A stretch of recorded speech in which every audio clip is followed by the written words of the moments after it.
आज हमारा टॉपिक रहने वाला है बच्चों, पेशवाओं की राजनीति को हम देखेंगे कि पेशवाओं की राजनीति क्या थी। पहले नंबर का पेशवा कौन था, दूसरे नंबर का पेशवा कौन था और तीसरे नंबर का पेशवा कौन था।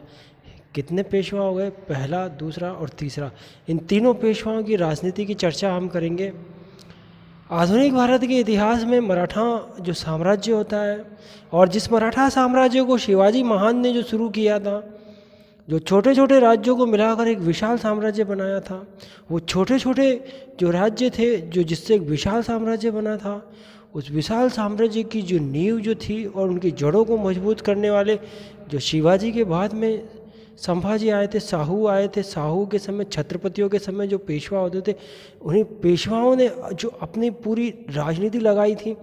वो राजनीति क्या होती है, किस तरह से पेशवाओं ने मराठा साम्राज्य की नींव को मजबूत रखा था। मराठा साम्राज्य की जो डोर डगमगा रही थी, उस डोर को वो थामे रखा था, डोर को पकड़े रखा था, डोर को छूटने नहीं दिया था। वो पेशवा कौन होते हैं, कौन होते हैं, कौन होते हैं। यहाँ हम देख रहे हैं मराठा साम्राज्य के इतिहास में पेशवाओं की राजनीति क्या होती है। पेशवाओं में अगर देखा जाए तो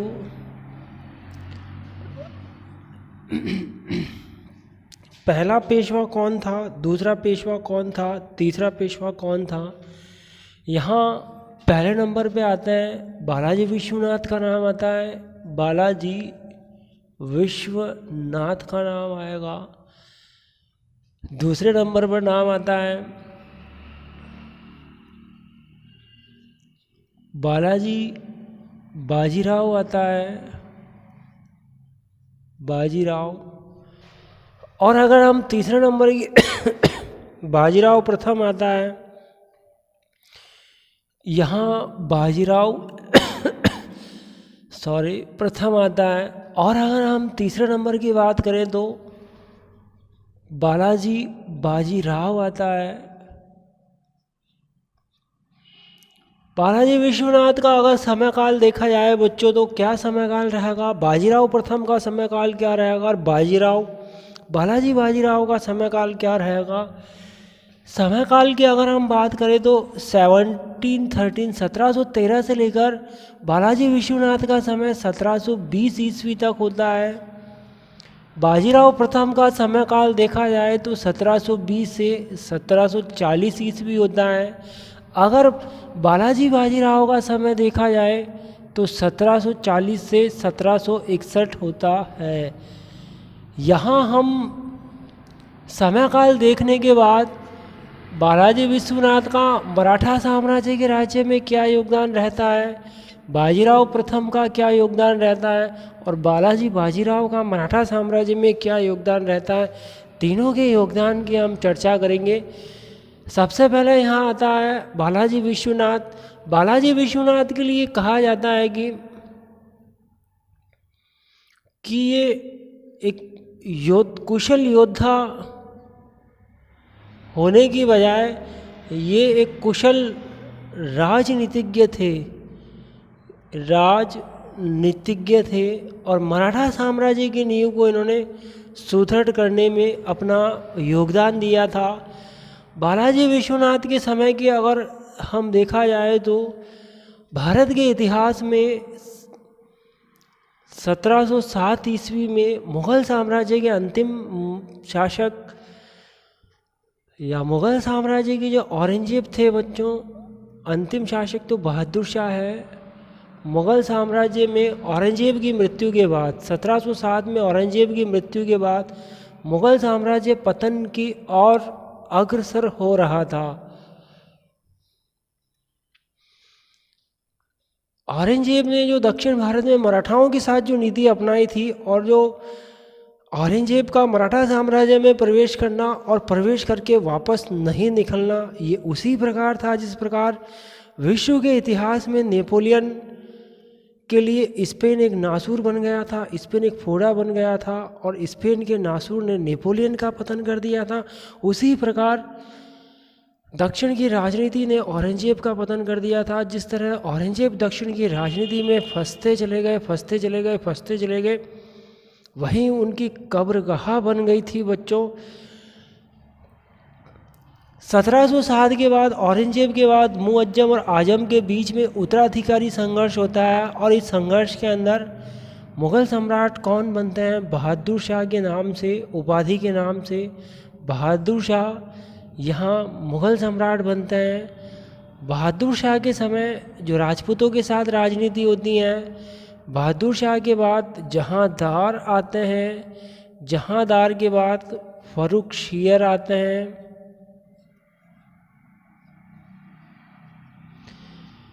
बालाजी विश्वनाथ मराठों के समय, जो इस समय राजनीति चल रही थी विश्वनाथ के समय, और मराठों के समय बालाजी विश्वनाथ थे, इधर साहू को उधर से आज़ाद कर दिया जाता है और साहू के रहते हुए यहाँ मराठा साम्राज्य का दूसरा संस्थापक किसको माना जाता है? बालाजी विश्वनाथ को माना जाता है।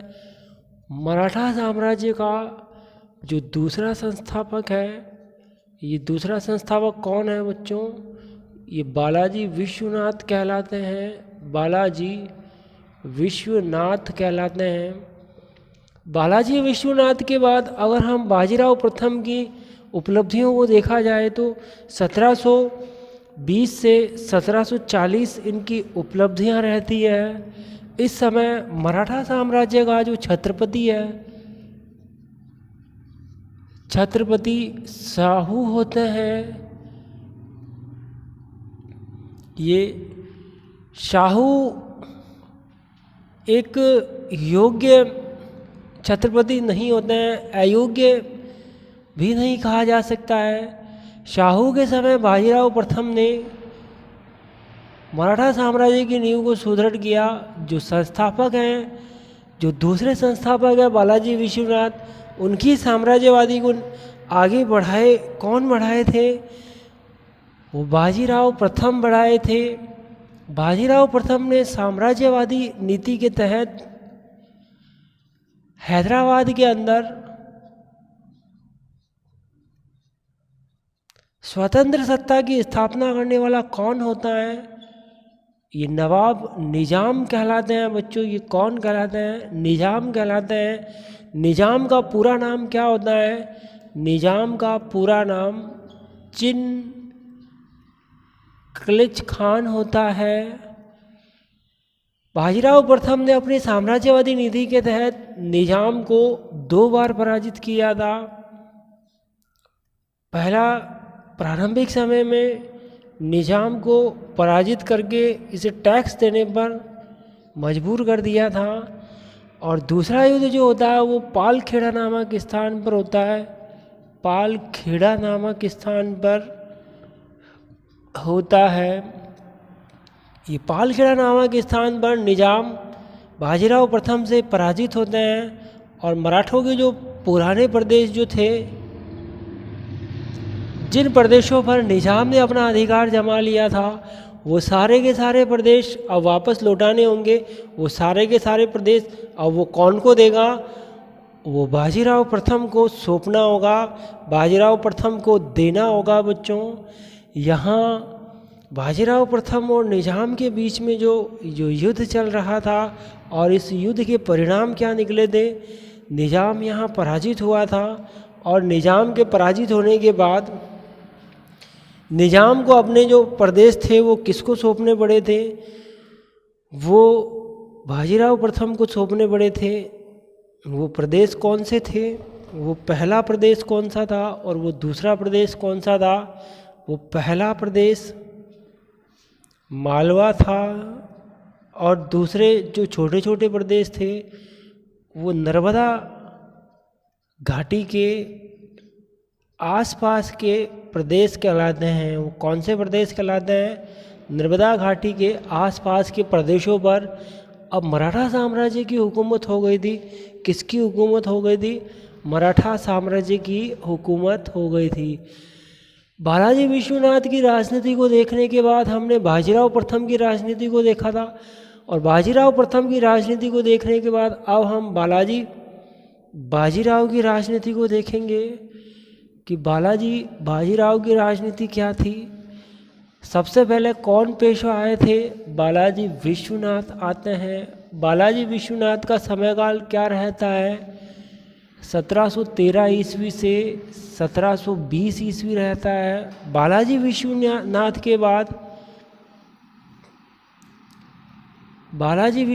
के बाद बाजीराव प्रथम आए थे। कौन आए थे बच्चों? बाजीराव प्रथम आए थे। और बाजीराव प्रथम के बाद बाजीराव का समय काल रहता है। बाजीराव का समय काल रहता है 1740 से 1761 रहता है। 1740 से 1761 में बाजीराव के समय कौन कौन सी प्रतिक्रिया होती है? अगर देखा जाए तो पहले नंबर में जो पेशवा का पद जो होता है बच्चों, ये पेशवा का पद ये अब स्वचालित हो रहा है। ये स्वतः ही एक के बाद दूसरा पेशवा, दूसरे के बाद तीसरा, ये एक आनुवांशिक ऑटोमेटिक ही ये आगे से आगे चल रहा था। ये आनुवांशिक हो गया था बच्चों। अगर दूसरी उपलब्धि को देखा जाए तो बाजीराव की दूसरी उपलब्धि को देखा जाए तो इस समय जो बाजीराव जो राजनीति कर रहे थे, उस 1749 में मराठा साम्राज्य के जो छत्रपति होते हैं, मराठा साम्राज्य के छत्रपति शाहू की मृत्यु हो जाती है।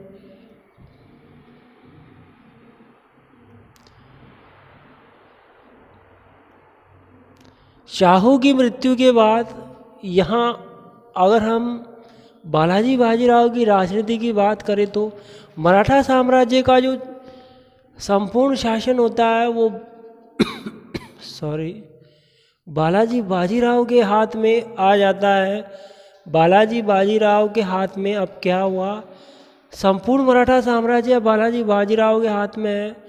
और अब बाजीराव के समय 1740 से 61 में भारत की क्या स्थिति रहती है? बाजीराव जो है वो अब सतारा के स्थान पे वो अपना दरबार कहाँ लगाएंगे?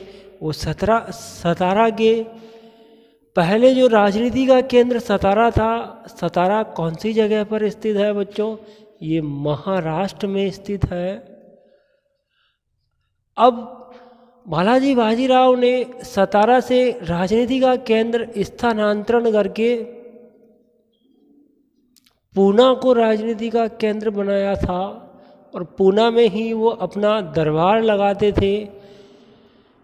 बाजीराव की अगर सैनिक उपलब्धियों को देखा जाए तो पहली उपलब्धि कौन सी थी, दूसरी उपलब्धि कौन सी थी और तीसरी उपलब्धि कौन सी थी? बाजीराव ने दक्षिण भारत के अंदर दक्षिण भारत में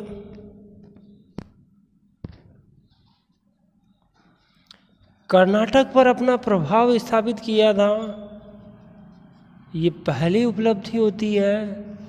अगर हम बाजीराव की दूसरी उपलब्धि की बात करें तो ये बंगाल, बिहार, उड़ीसा का नाम सुने हो बच्चों? बंगाल, बिहार, उड़ीसा ये भारत के पूर्वी प्रदेश थे। 1600 ईस्वी के अंदर भारत में ईस्ट इंडिया कंपनी का आगमन होता है। ईस्ट इंडिया कंपनी आती है और यहाँ ईस्ट इंडिया कंपनी ने अपनी कोठी गुजरात के सूरत शहर में इन्होंने अपनी कोठी स्थापित की थी। अगर हम बाजीराव के रहते हुए अगर हम बात करें तो 1757 में बंगाल में प्लासी नामक स्थान पर अंग्रेज़ों ने बंगाल के नवाब सिराजुद्दौला को पराजित करके बंगाल पर अपना अधिकार कर लिया था। बंगाल के नवाब सिराजुद्दौला था और प्लासी का युद्ध एक षड्यंत्रकारी युद्ध कहलाता है। इस प्लासी के युद्ध से ही भारत में अंग्रेज़ों की नींव जो है वो बच्चों क्या हो जाती है, वो पक्की हो जाती है। अंग्रेज़ जो थे वो अब प्लासी के मैदान में अंग्रेज़ जो थे उन्होंने अपनी सत्ता को स्थापित कर लिया था। यहाँ अंग्रेज़ों को यहाँ भारत में दीवानी प्राप्त हो जाती है। बंगाल, बिहार, उड़ीसा में इनको दीवानी का अधिकार प्राप्त होता है। दीवानी का मतलब होता है राजस्व, जो आय का साधन होता है वो अंग्रेज़ों को प्राप्त हो जाता है। यहाँ हम बात कर रहे हैं बच्चों, बालाजी बाजीराव ने, जो अलीवर्दी खान से बंगाल के नवाब थे, अलीवर्दी खान था, सिराजुद्दौला के पहले अलीवर्दी खान थे। अलीवर्दी खान के बाद बंगाल के नवाब कौन बने थे? बंगाल के नवाब सिराज-उद-दौला होते हैं, सिराज-उद-दौला होते हैं। सिराज-उद-दौला के बाद बंगाल के नवाब कौन आएंगे? सिराज-उद-दौला के बाद मीर जाफ़र बंगाल के नवाब बनते हैं। मीर जाफ़र के बाद बंगाल के नवाब कौन बने थे? मीर कासिम का नाम सुने हो, मीर कासिम होता है। और मीर कासिम के बाद बंगाल का नवाब कौन बनेगा? मीर जाफ़र होता है। 1764 के अंदर एक प्लासी का युद्ध होता है, जो बालाजी बाजीराव के मृत्यु के बाद में होता है। यहाँ हम बालाजी बाजीराव ने बंगाल के अलीवर्दी खान को पराजित किया था, और पराजित करके यहाँ से इन्होंने लगभग 22 लाख रुपए टैक्स वसूल किया था। कितना लाख रुपए लिया था? 22 लाख रुपए का टैक्स वसूल किया था। अगर हम अब बालाजी बाजीराव की तीसरी उपलब्धि की बात की जाए तो तीसरी उपलब्धि बालाजी बाजीराव की विशेषताओं में 14 जनवरी 1761 को भारत में एक पानीपत का तीसरा युद्ध होता है।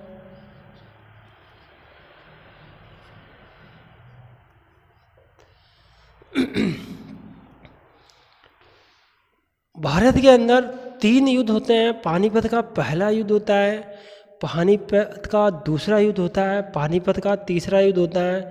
पानीपत का पहला युद्ध बाबर और इब्राहिम लोदी के बीच में होता है। ये पानीपत का मैदान बच्चों, मैंने आपको पहले भी बताया था, ये हरियाणा में एक जगह होती है जहाँ इसको दिल्ली का प्रवेश द्वार कहते हैं। इसी प्रवेश द्वार से जितने भी विदेशी जो आते थे वो पानीपत से होते हुए, वो हरियाणा से होते हुए वो दिल्ली की सीमाओं में प्रवेश करते थे। और दिल्ली की सीमाओं में प्रवेश करते यहाँ हगदड़ मचाते थे, लूटपाट करते थे, विद्रोह करते थे, अशांति करते थे। भारत का जो गोल्ड होता था, जो हीरे मोती जवाहरात होते थे, वो जवाहरात को लेकर वापस चले जाते थे। इनके आने का जो रास्ता जो होता था वो भारत का वो उत्तर पश्चिम से होता था। वो पानीपत के इधर से आते थे, या वो रेगिस्तान से, सिंध प्रदेश से होते हुए वो भारत में प्रवेश करते थे। बच्चों, आपको पता है कि भारत एक ऐसा देश है जहाँ कई विदेशी जातियाँ भारत में आई थी, और भारत ने उस सारी विदेशी जातियों को वो आत्मग्रहण कर लिया था, आत्मसात कर लिया था, अपने आप में मिला लिया था। कई जातियाँ भारत में ही बस गई थी, यहीं की हो गई थी, और यहीं की होकर हिंदुस्तान का जो है संस्कृति में मिल गई थी। यहाँ भारत में कई प्रकार की जातियाँ हैं, कई प्रकार की बोलियाँ हैं, कई प्रकार के यहाँ वेशभूषा है, कई प्रकार के यहाँ जो है रहन सहन, खान पान का तरीका अलग है। यहाँ सभी जातियों के लोग निवास करते हैं। सभी विभिन्नता होते हुए भी हमारा देश एक है। हम सब जो है भारत के निवासी हैं। हम सब यहाँ देखिए बच्चों, पानीपत का जो पहला युद्ध होता है वो 1526 ईस्वी में होता है। पानीपत का दूसरा युद्ध 1556 ईस्वी में होता है, और पानीपत का तीसरा युद्ध 1761 में होता है।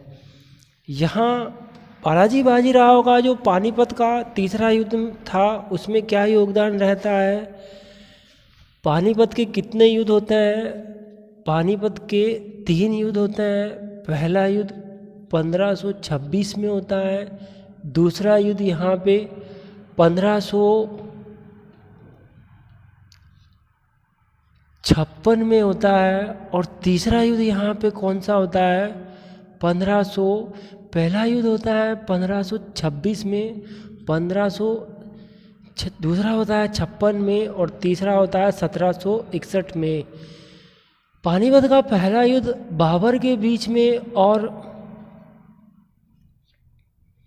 इब्राहिम लोदी के बीच में होता है। यहाँ अफगानों की सत्ता को समाप्त करके बाबर ने भारत में मुगल वंश की नींव रखी थी। अगर हम 1556 की बात की जाए तो आदिल शाह का सेनापति हेमू भारत में आया था, और अकबर ने बैराम खान के सहयोग से पानीपत के दूसरे युद्ध में हेमू को पराजित करके यहाँ मुगल वंश की नींव को एक महल के रूप में परिवर्तित कर दिया था। अगर हम तीसरे युद्ध की बात की जाए तो मराठों ने पंजाब की राजनीति में प्रवेश किया था। उत्तर भारत में जो पंजाब जो राज्य है बच्चों, ये पंजाब के अंदर अहमद शाह अब्दाली का